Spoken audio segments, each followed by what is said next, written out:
there is භාවිතයෙන් අපිට යමක් තියෙනවා හෝ යමෙකු සිටිනවා කියා ප්‍රකාශ කළ හැකි.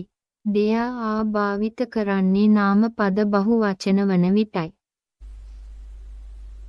අද අපි යමක් පවතින බව හෝ කෙනෙකු සිටින බව කීමට ඉගෙන ගනිමු.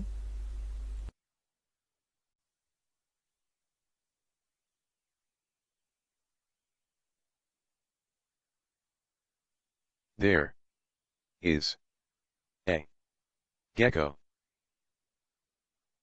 There is a clock. There are books. There are two cats. There is a doll. There is a ball.